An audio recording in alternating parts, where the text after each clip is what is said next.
right, so we've got great news. We have news, big news that continues to unfold in this country. After weeks of illegal protests and border blockades, Prime Minister Justin Trudeau has enacted the Emergency Measures Act for the first time in history.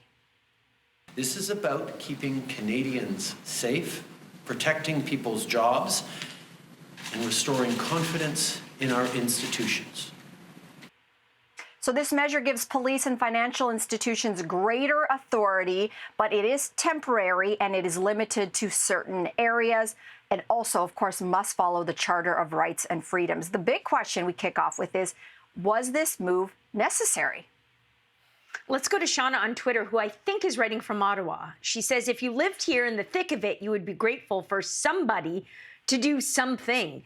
Downtown Ottawa is in shambles with 3+ weeks of businesses closed, incessant honking, diesel fumes, angry protesters yelling at mask-wearing citizens. It's scary, embarrassing, and unacceptable. Shauna, I am with you 100%. My screen's frozen. Can everyone still see me and hear me? Yes. I can Great. hear you, I'm going Jess. to keep going then. Shauna, I totally relate to that. Well, I don't relate to it. That's the thing. You're in Ottawa, and I have a feeling if I was in Ottawa, I would be so happy that finally something is being done. I think for me, outside of Ottawa, I still have this feeling of, did it really have to come to this? Like, if the police actually policed, and if the Ontario government did something, did its job, instead of sort of waiting for the federal government to step in. So there's a bit of frustration, and I kind of can't wait for a post-mortem on how this all went down in a year from now, you know? Yeah. To see where the cracks were. What happened? Yeah, I'm totally with you on this, Jess. I guess the big question I was left with when I heard the news was, if you're not going to enact it for this situation, well, then what situation would you enact something like that for? And that's an honest question. Yeah, but there are people who are saying, there was a great article actually that Jess and I were reading today. It was on passage.com, and it pointed out that they could have invoked it, the Emergency Act, to create more hospitals. I guess that's one of the things that could be done, or to harmonize vaccine mandate protocols, or to collect better COVID data, or to enact more mental health services. But they chose this, to enact this for the first time ever. And I guess just to for those, I totally empathize with Shauna, what it's like to be living with this day in and day out. But I found it interesting that she said somebody to do something. There have been police there since the beginning. And the question that I have, and I think many people do, is like, why hasn't something been done? We know that police are capable of dismantling protests. This happened. I mean, there's countless instances where people who have left-leaning protests. Like this before? I think that when it started out, there were opportunities to at least put a police presence. I just think it begs the question of, like, is this act in fact giving the very people, some of the people in this convoy, they believe that all of their civil liberties are being, trampled on. And to me, this just maybe proves their belief system. That's the way many of them, and I have fear that it's just going to actually rally up more people and more support for this convoy. I agree with you. Not actually get to the heart of the problem. Yeah, go, Lainey. I agree with you. Like, rile people up, but also, I have a significant amount of troll DNA coursing through me. So I say this as a troll. If I were a troll and the federal government, needed to make history and enact an emergency thing just to stop me, I'd consider it a victory. I think this emboldens them, Cynthia, to your point. No, that's really scary to hear. I'm not going to lie. That's very scary to hear. I hope it's not true from the perspective of these occupiers. And the reason why is this. It is not just, and I say the word just very seriously, it's not just the situation in Ottawa. This act was enacted because of also what was happening at our borders, what is still happening at some of our border crossings, what could continue to grow across more border crossings. If you are looking at us from an American perspective, you do a lot of trade with our country, and you say to yourself, if Canada cannot keep the borders open and safe, to have hundreds of millions, if not billions of dollars flowing across this border between Canada and the United States every single day.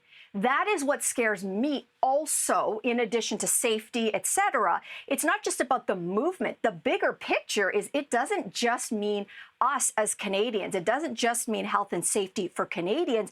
The whole world is looking at us going, law and order much? Like, I know you had a reputation for being really polite on this side of the border, but at what point do you actually say to yourself, this is about something bigger? It's about our reputation on the world stage. It's about if you can't enact your own laws, well, then what are they actually good for? I mean, there's a lot on the line, and the world is looking at us. We were forced into this position because maybe, just maybe, we were caught flat-footed from the beginning.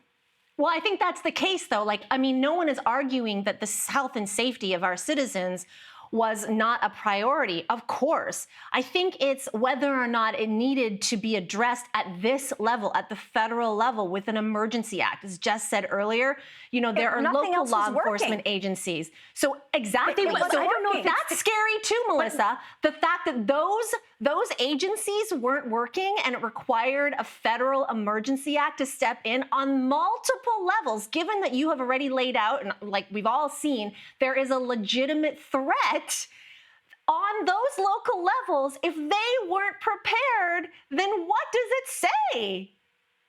Well, but to go back to what I was saying, I'm worried that it wasn't working because no one was trying. Yeah, well, listen, that's a great point, Jess. Laws work because, by and large, they're enforced. People follow. No, because we follow them. You see, we there's follow not them, enough but then they're police also enforced. officers.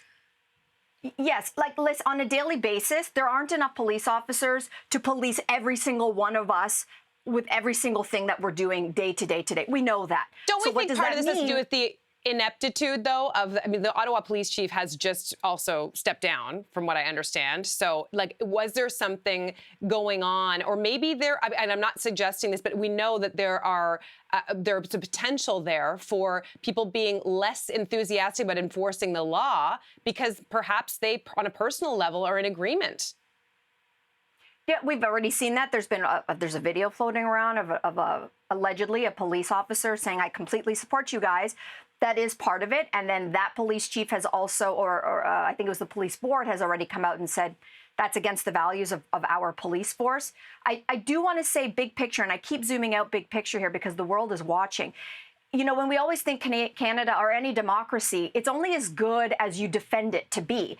And right now, what we've seen is we are really, really susceptible to not only those who wish to anarchy, to be perfectly honest, but also foreign influence. And the Emergency Act is just as much about that, I think, as it is about trying to get law and order back on the border crossings and in Ottawa. You know, we heard yesterday, allegedly, one of the alternative funding sites was hacked, and it was revealed that 56% of donors on that are American, and including a big-time American billionaire. Like, we have a bigger picture here to protect, and that is stopping any kind of foreign meddling to destabilize our democracy. If we do not defend our democracy, then what are we? Everything has to follow the Charter of Rights and Freedoms. It's only for 30 days, and I say long overdue.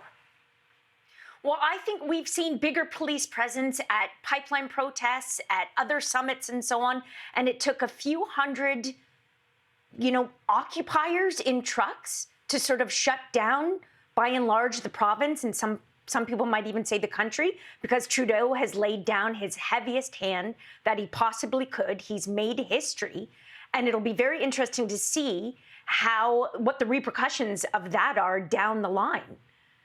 Is it just a matter of infrastructure? Like, I hate to say this, but like, this is the first time that I can think of that a protest has had big time 18-wheelers that you cannot just move with one police officer. You actually could move a bouncy castle, though. Heavy. You could have moved some of those things, a barbecue or two.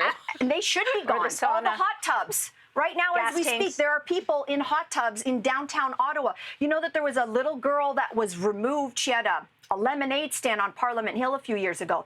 They removed that and gave her a fine like this.